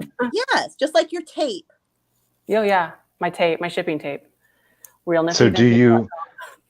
Yeah, Jamie's asking, where do you get the images? Do you make them yourself, or do you have a graphic designer make them? I purchase from graphic design sites that sell the licensing for images. Okay. So for book covers, which I do that as well, and stickers, or if you want people that do those merch by Amazon shirts, there's websites where you can purchase print on demand images. And so I do make some myself, but are you writing how to have an Etsy sticker shop? I am going to write how to have an Etsy sticker shop book. There you go. Ooh. Yeah. And I'm going to write a whatnot book coming. They'll be next year, but I'll get those out. I just love that you guys have the kind of a mind that can write a book. I could sit down and I look at the paper and be like, yeah, well, I think I could talk if somebody else could write the words. Well, it was my first attempt at it was horrific. I mean, the first one version I put out of my first book was a joke. I learned over years how to do it better, but yeah, it can be a good passive income stream. And that's where my mind is at now that I'm older. Yeah, because reselling is not passive as much as you might think. It's this easy thing you're just going to get into. It is fun to be doing it. It's fun, but if you start to rely on it for any means, it's not passive. I couldn't see a path forward of I'm going to be a reseller until I retire. Who knows when you retire these days? 70 at least. How am I gonna? And then what am I gonna do unless I saved a substantial amount of it? Yeah. And that's something I want to talk about in my book, I think, that I'm working on, is how to invest in your future with retirement accounts and things. How to pay yourself when you're a reseller. Yeah. That's a whole topic. Because I do. And you do. It helps my mind knowing that I'm setting myself up for a future. Yeah. One last thing before we go. How do you choose new sellers to collaborate with on your live sales? Well, that's a tricky question, Christy, because when I first started doing live sales on Wednesdays and I was doing it with other people, you have to be very careful who you collaborate with. And that's just all there is to it. And that's why I don't collaborate. You have to be very careful. And so now I am just, my sales that I do on Wednesdays are sales with people that I know and that I've worked with before, and I know their business practices. I know them. And so that's why and it's sad, but it's a reality. You got to protect yourself and your business. Yeah. You have to. I don't think we should forget that collabs are not, they shouldn't be you don't have to have a collab. Right. You can have one with whoever you want. It's not like a guaranteed thing that just because you're a reseller and you have a business online that you should now be helping other people run their own business too. Like I don't want, sometimes that might be overlooked. Like this is a business for each of us. And yet we choose who we want to bring into it and play with in that way. But you don't have to. And it's no different than any other place of employment. We're all colleagues. Right. We're all colleagues, and we want to show each other respect, but not everybody's going to have personalities that are going to be meshing well, and that's okay. That's okay. That's how it is in any place of employment. Mm-hmm. So, all right. I think that's it, guys. We really do appreciate you coming and listening. I know sometimes we just kind of I like to have like a general topic, but then I know a lot of things come up and the current events change and stuff like that. So it's really good to get your ideas in the comments as well. And so we really do appreciate it. And thank you, Ann and Jeffrey, for being the guests. My once a year live event is now. No, because you and I are having a live sale together. Oh, that's right. I agreed to a live sale in a moment of weekend. And I don't know what it's going to be. Bring your best stuff, and I'm going to come on with No, I've got the sticker here. No, I saw some of the stuff that you bought, so you got some good stuff. I got a lot of stuff in the past weekend. I don't know who I am. It's like I'm some reseller person or something. I don't know. What? Oh, we didn't even touch on that. Anyone, anything. Yeah. Amen. We didn't even touch on Ann's troubled past of my troubled past. Oh, well, you'll have to tune into her channel so that way she'll, give you the all of the details. Podcast if we don't talk about reselling. We'll talk about whatever Jeffrey's talking about because now I'm confused. Your sordid past, obviously. Yes, you are just a mess because she'll be like, I'm going to do this. Now I'm not doing this anymore. I quit reselling. I've had it, except I'm going to go here and buy something, but I'm done. I'm done writing books. I'm not going to write anymore. That boils down to don't announce what you think because because we all are going to change our mind. Just don't announce it. Just do it. Well, I have to have content though. Jeez. I know, but I love it. I love it when she does it though because it's just my favorite. It's like I say this and then a week later it's like, well, guys, I changed my mind. I've changed my mind, but you know what? You work for yourself. True. You can do that. You can do that. Thank you. Really, again, guys, thank you so much for coming. It's so fun. Make sure that you're subscribed to both Ann and Jeffrey's channels if you're not already, and Michael's channel as well. And when is your next Whatnot sale? I don't have one scheduled yet. Hopefully Sunday. I just got a busy week, so I can't commit to anything. But hopefully Sunday at 2 p.m. We'll do something. Ooh. Sunday, Jeffrey's swatting at flies there. Freaking flamingo. Oh my God. Flamingos flying around Jeffrey's house. They're imaginary. It's mosquito. Jeffrey's sale is on Friday. Yeah. Is it 7:15 still? No, it's 6:30 Central. 7:30 Eastern. Yeah. Yes. And then Michael and I have a sale tomorrow. Yes, we do. 1:00 Eastern on my channel. And then Wednesday at 10:00 Eastern, I have a Whatnot sale, Buyer's Choice. I'm selling some bittersweet also on there. And then on Wednesday at 1:00, Enamor Amy and I are having a sale. Yeah. So it's There's a whole chat that's been going on this entire time. What do you think I've been referencing? Oh, I don't know. I just looked over at my computer and there's a lot of comments. And it's not a Gemini. Yay! What are you? I'm a Gemini. What are you? So anyway, thank you guys again so much. Next week, Vintage Rescue Squad will be on Michael's channel, and hope you can come and hang out with us then. Yes, please do. Yeah. Oh my God, guys! My dad, Papa's on his way. Oh, Papa's coming in. I can hear him.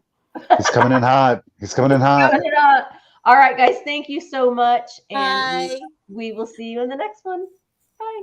Bye, guys. Oh.